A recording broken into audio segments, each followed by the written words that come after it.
बचपन में माँ कहा करती थी कि बेटियों से डर नहीं लगता, उनके साथ क्या होगा उससे डर लगता है। शायद ठीक ही कहती थी। रोशनी को आज इस कहावत का अर्थ भली भांति समझ आ गया है। मानो माँ उसके भविष्य का लेखा पहचान गई थी, इसलिए यह कहावत दोहराती थी। फिर एक या दो नहीं, तीन बेटियां जो उतर आई थी उनके आंगन में, इसलिए माँ को फिक्र होती कि कैसे होगी तीनों की परवरिश। पहले पढ़ाई, फिर विवाह। सबसे छोटी मैं थी। माँ को परेशान देख पापा कहते, क्यों बेकार में परेशान सी गली जा रही हो, सब अपनी अपनी किस्मत लेकर आई हैं। आज ही तुम्हें क्या पता, जब मैं चार औरतों के बीच बैठती हूँ तो उनका पहला प्रश्न यही होता है कि कितने बच्चे हैं आपके।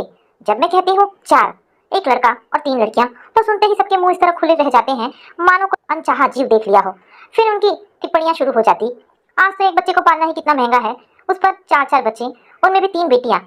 बहन जी कितनी टेंशन होती होगी ना आपको। उफ, तो यह टेंशन उन औरतों की है, तुम्हें, तुम बैठती क्यों हो ऐसी औरतों के बीच। अगर आप कुछ कहे तो कहना कि बहन जी हमारी बेटियां हैं, कैसे पालनी है हम देख लेंगे, आप टेंशन ना लो। पापा बड़े ही मजाकिया तरीके से माँ को शांत कर देते। समय को देखते हुए शायद माँ की चिंता भी जायज थी। दरअसल कुल को रोशन करने वाला चिराग तो उनके घर में पहली बार में ही जल गया था। यह तो संयोग कहिए कि उसके बाद नेहा, खुशबू और फिर मैं, एक के बाद एक तीन बेटियां आती चली गईं। पापा जल विभाग में अच्छे पद पर थे, इसलिए आर्थिक परेशानी न थी। मैं घर में सबसे छोटी थी, इसलिए सबकी लाडली थी। उसी लाड़ प्यार ने मुझे कुछ कुछ शरारती भी बना दिया था। किसी भी बात को लेकर जिद करना मैं अपना हक समझती। मेरी हर जिद पूरी भी कर दी जाती। यहाँ तक कि कभी दीदी और भाई की कोई चीज पसंद आती तो झट रोते रोते माँ पापा के पास पहुंच जाती कि मुझे वो दीदी वाला खिलौना चाहिए, वो भाई वाला कार दिला दो ना। तब माँ झंझट टालते हुए दीदी भाई से कहती, अरे नेहा, विवेक, दे दो ना बेटा, छोटी है यह, क्यों क्यों रुला रहा है अपनी छोटी बहन को, इतनी सी चीज नहीं दे सकता, कैसा भाई है। पापा ने अपनी सामर्थ्य के अनुसार हम सभी को अच्छे स्कूल में पढ़ाया। विवेक की बिजनेस में दिलचस्पी थी, इसलिए उसने एमबीए करके अपना बिजनेस जमा लिया। दोनों बहनों ने भी अच्छी शिक्षा पाई। फिर पापा ने दोनों का विवाह भी अपनी हैसियत के अनुसार अच्छा घर देखकर कर दिया। बीच शहर में लंबा चौड़ा मकान भी बन गया। दोनों बहनें अपने अपने ससुराल चली गई। रह गए घर में मैं, पापा, माँ और भाई भाभी। हम बहनें पापा के बहुत करीब थीं, अपने मन की हर बात उनसे शेयर करती। इसीलिए दोनों बेटियों के जाने पर पापा उन्हें बहुत मिस करते। वे कहते कि अब रोशनी का विवाह आराम से करूंगा, घर में जब तक विवेक के बच्चे भी हो जाएंगे। एक दिन अचानक हमारी खुशियों पर उस समय ग्रहण लग गया जब एक सड़क हादसे में पापा हमें छोड़कर चले गए। उनके जाने का सबसे अधिक खामियाजा माँ के बाद मुझे ही भुगतना पड़ा। सबका घर संसार बस चुका था, मगर मेरे सपने तो अभी कुंवारे ही थे। अब कौन इतने अरमानों से मुझे डोली में बैठाकर विदा करेगा। समय कैसे पल में करवट बदलता है, ये मैंने पापा के जाने पर देखा। घर की सबसे लाडली बेटी देखते ही देखते बोझ लगने लगी। शायद इसी को चक्रव्यूह कहते हैं। घर में सभी को मेरी शादी की चिंता सताने लगी। क्योंकि सारी व्यवस्था पापा ने पहले ही कर रखी थी, इसलिए आर्थिक रूप से कोई परेशानी ना सही, मगर कुछ अरमान थे जिन्हें दौलत के तराजू में नहीं तोड़ा जा सकता था। खैर, यहीं आकर मानसिकता का रहस्य खुलता है कि हम ना चाहते हुए भी घटनाओं का उलझना देखते रहते हैं, अनजान दिशा में बढ़ते चले जाते हैं। बिजनेस के सिलसिले में भाई का यहाँ वहाँ आना जाना लगा रहता था। वहीं उनकी मुलाकात अभय से हुई। भाई को अभय होनहार, सज्जन और लायक लगे। उनके परिवार में माँ के अलावा और कोई न था। इससे अच्छा रिश्ता कोई हो ही नहीं सकता था। छोटा परिवार, अपने में स्टैब्लिश, हर माँ बाप ऐसे रिश्ते को झपट कर हथिया लेते हैं। माँ ने भी फौरन हाँ कर दी। मेरी जिम्मेदारी से मुक्ति पाकर माँ तो मानो गंगा जी नहा गई। अभय का अपना बिजनेस था, उनके भी पापा नहीं थे। परिवार के इकलौते बेटे माँ और वे, कुल मिलाकर हम तीन जन ही थे। किसी प्रकार की कोई परेशानी न थी। अपनी मेहनत और लगन से अभय ने बिजनेस भी अच्छा खासा जमा लिया था। कालीन पर चलते चलते सफर का अंदाजा ही नहीं हुआ कब 3 साल बीत गए। अब तो वंश भी गोद में आ गया था, मगर समय हर जख्म पर मरहम लगा देता है। पापा की स्मृतियां धीरे धीरे धूमिल होती जा रही थी। अभय के प्यार और वंश की परवरिश में मैंने खुद को पूरी तरह झोंक दिया था। सब कुछ ठीक चल रहा था कि कुछ दिनों से अभय पैरों में दर्द रहने की शिकायत करने लगे। शुरू में सोचा काम की थकान की वजह से हो रहा होगा। अभय ने घर बनाने के लिए बैंक से लोन ले रखा था, बस उसकी पूर्ति के लिए रात दिन मेहनत करते। कुछ घरेलू उपचार किए, मालिश कराई, मगर दर्द था कि मिटने का नाम ही ना लेता। अभय दिन ब दिन कमजोर होते जा रहे थे। न खाने में न ही सोने में उनकी रुचि रही। सारी रात पैरों के दर्द से कराहते। सच देखी नहीं जाती थी उनकी ये तकलीफ। इन 4 महीनों में तोड़ कर रख दिया था इस दर्द ने उन्हें। वजन तेजी से घट रहा था और सर के बाल तेजी से सफेद होने लगे। नींद पूरी ना होने से चिड़चिड़े से हो गए थे। इन 4 महीनों के दर्द ने उन्हें 50 साल सा लुक दे दिया। अफसोस में चाहकर भी रातों में उनके दर्द का साथ जागने के और कुछ ना कर सकी। बस पैरों को हल्के हल्के दबाती रहती। जब हाथों का स्पर्श ढीला पड़ जाता तो अभय समझ जाते कि मैं थक गई हूँ। तब मेरा मन रखने को कह देते कि अब आराम है, सो जाओ। रायपुर तक डॉक्टरों से इलाज कराया, मगर रोग था कि पकड़ में ही नहीं आ रहा था। फिर दोस्तों के कहने पर कि कहीं बाहर किसी स्पेशलिस्ट को दिखाया जाए, अतः दिल्ली दिखाने का तय हुआ। वंश अभी 6 महीने का ही था। मुझे छोटे बच्चे के साथ परेशानी होगी, इसलिए अभय के एक दोस्त अमर और माँ जी दोनों ही साथ दिल्ली आए। मेरे लिए आदेश था कि तुम चिंता ना करो, फोन से सूचना देते रहेंगे। उन्हें गए 2-3 दिन हो गए, मगर कोई खबर नहीं। मैं रोज पूछती कि क्या कहा डॉक्टर ने, तो माँ जी का यही जवाब होता कि अभी डॉक्टर टेस्ट कर रहे हैं, रिपोर्ट नहीं आई है, आने पर पता चलेगा। 5वें दिन माँ जी, अमर और अभय तीनों ही बिना किसी सूचना के घर आ गए, तो मैं अचंभित ही रह गई। यह क्या माँ जी, न कोई फोन न खबर, आप तो इलाज के लिए गए थे ना, क्या कहा डॉक्टर ने, सब तो ठीक है। मगर सभी एकदम खामोश थे। कोई कुछ बताता क्यों नहीं? कोई क्या कहता? सभी सदमे में जो थे। अभय का चेहरा भी उतरा था। माँ जी को तो मानो किसी ने निचोड़ दिया हो।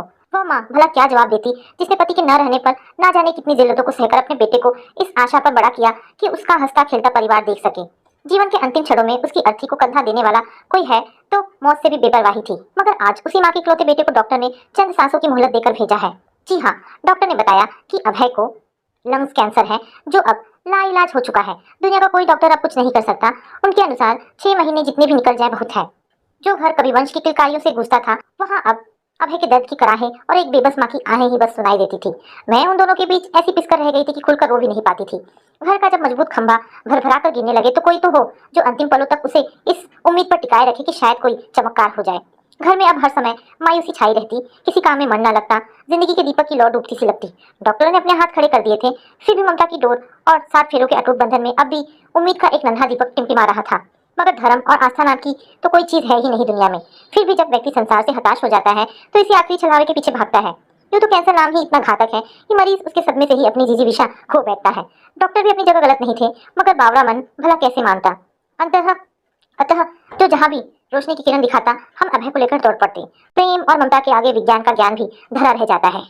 हम सभी जानते थे कि अभय एक लाइलाज बीमारी से जूझ रहे हैं, मगर फिर भी कीमोथेरेपी कराई कि कहीं कोई चमत्कार हो जाए। पैसा पानी की तरह बह रहा था। बिजनेस तो लगभग ठप ही समझो। इधर अभय की भागम भाग में वंश की अनदेखी होने से वह भी बीमार हो गया। सच जिंदगी हर तरफ से इम्तिहान ले रही थी। हम अभय को 6 महीने से ज्यादा ना जिला पाए।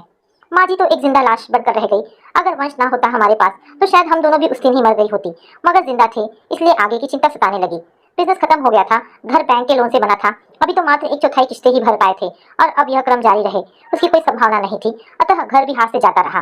किसी ने सच कहा है कि बुरे समय पर ही अपने पराये इंसानों की परख होती है। इस मुश्किल घड़ी में दोनों बहनों ने अपने अनुसार बहुत मदद की। मगर विवेक भाई कुछ मुंह चुराने लगे हैं। यह ख्याल एक पल को मन में आया अवश्य था, मगर अचानक परेशानियों के हमले से इतनी विचलित थी कि इस बारे में गंभीरता से सोच सकूं इतना वक्त ही नहीं मिला।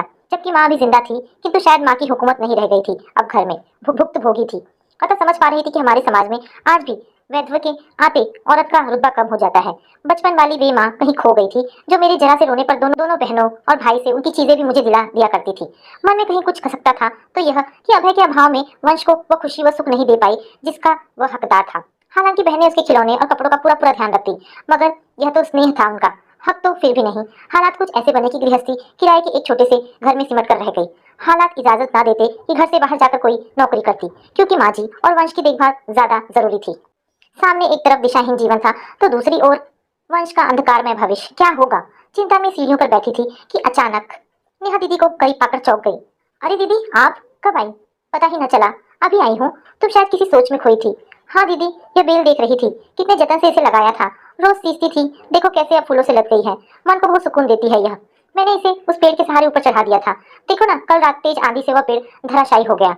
अपना आश्रय छीनते ही देखो कैसे जमीन पर आ गिरी है, एकदम निर्जीव, असहाय, बिल्कुल हमारी तरह।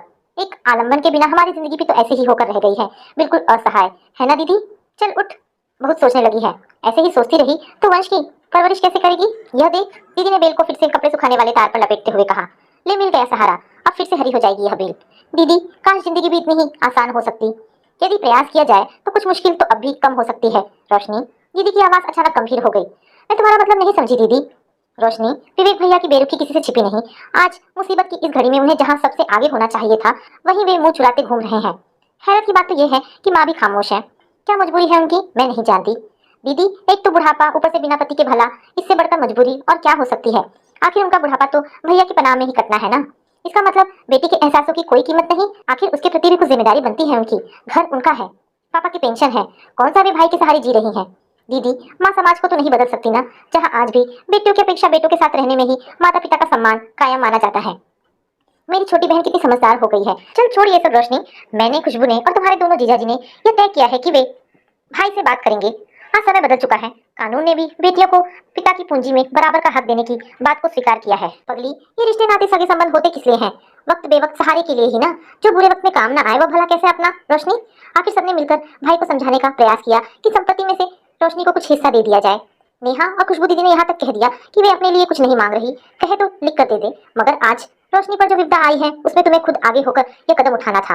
मगर भैया नहीं चाहते थे कि पापा की जायदाद में से मेरा भी हिस्सा कर दिया जाए। तभी किसी ने उन्हें अकेले में ले जाकर सलाह दी, खैर मनाओ, बाकी दोनों बहनें कुछ नहीं मांग रही, मान जा, वरना कोर्ट की बारी आई तो हो सकता है कि 4 हिस्से बराबर के करने पड़े। तब मुझे मन से भैया को यह फैसला स्वीकार करना पड़ा। भाभी पर तो मानो वज्रपात हो गया। खैर पापा के घर का एक हिस्सा मेरे नाम करा दिया गया। मैं विवश न चाहते हुए भी इस बेरुखी भरे माहौल में अपने स्वाभिमान को गिरवी रख मायके आ गई, इस उम्मीद के साथ कि एक दिन सब ठीक हो जाएगा। आखिर खून का रिश्ता है, पानी में लकड़ी पड़ भी गई तो पानी भला कहाँ दूर होने वाला, कुछ नहीं तो अपनों के करीब रहूंगी। मगर यह मेरी भूल थी, यहाँ तो रिश्तों की परिभाषा ही बदल चुकी थी, कोई अपना ना रहा था। दौलत के हिस्से ने घर के बंटवारे के साथ ही दिल के बीच भी दीवार खींच दी थी। मेरे स्वाभिमान को यह जरा भी गवारा ना था, मगर लाचार थी, कोई और चारा भी तो ना था। वहीं बच्चों को ट्यूशन पढ़ाना शुरू कर दिया। पास पड़ोस के लोगों ने इसमें मेरी मदद की, बेगानों की मदद से जिंदगी को पटरी पर लाने का प्रयास कर रही थी। भाभी खुद कभी ना बोलती, जितना मैं बोलती उसका भी बड़ी बेरुखी से जवाब देती। भाई तो मानो आज भी नाराज है। माँ जो अक्सर शाम को लॉन में कुर्सी डालकर बैठती थी, मेरे जाने के बाद कम ही बैठती, शायद बहू बेटी के झंझटों से मुक्त रहना चाहती थी। मुझे दुख नहीं बल्कि तरस आता माँ पर, लगता मेरे कारण बटकर रह गई है वे। दो आवाजों के बीच भैया के बच्चे तरुण और स्नेहा बड़े थे, अपने और पराये के भेद को जानने लगे थे, अतः कभी मेरी तरफ खेलने ना आते। किंतु इन सब चालों से अनजान वंश जब भी उन्हें खेलते देखता उनके साथ हो लेता। एक दिन जाने कैसे वंश बच्चों के कमरे से खेलते खेलते एक खिलौना उठा लाया। आखिर बच्चा ही तो था। मैं बच्चों को ट्यूशन पढ़ा रही थी कि भाभी की प्रेम वचन सुनाई दिए, घर पर तो हमारे अधिकार जमा ही लिया, अब क्या धीरे धीरे घर का सारा सामान भी हड़पने का इरादा है।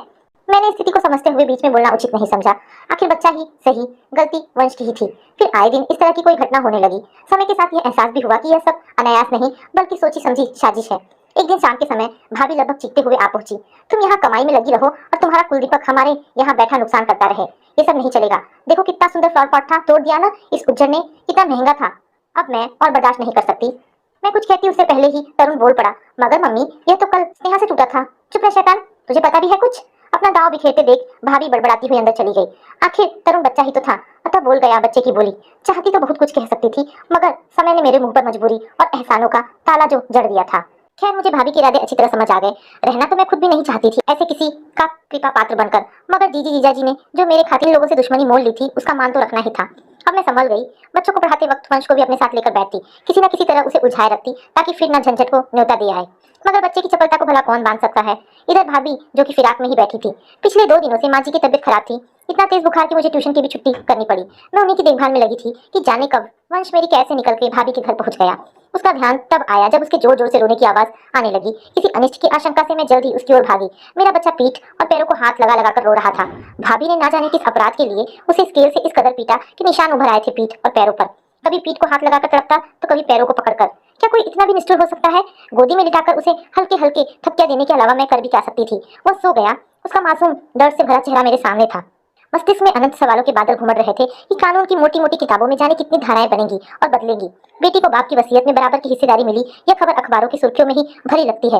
वास्तविकता तो यही है जो उसके साथ घट रही है। क्या वास्तव में बाप की वसीयत से बेटी का हिस्सा निकालना इतना तकलीफदेह है।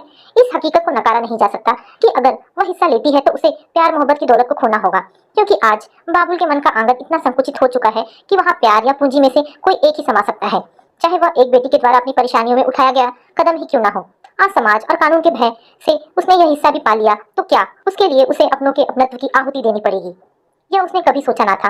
ऐसा क्यों है कि जिस बेटी को बचपन में बड़े नाजों से पाला जाता है, उसी बेटी के ब्याह होते ही उसके प्रति न केवल लोगों का बल्कि उसके जन्मदाताओं के नजरिए में भी परिवर्तन आ जाता है। जब बेटियां अपने मायके की खुशहाली की खातिर अपना तन मन धन सब समर्पित कर सकती हैं, तो अपने मुसीबत के दिनों में उनकी ओर आशा भरी आंखों से निहारने पर यह तिरस्कार क्यों।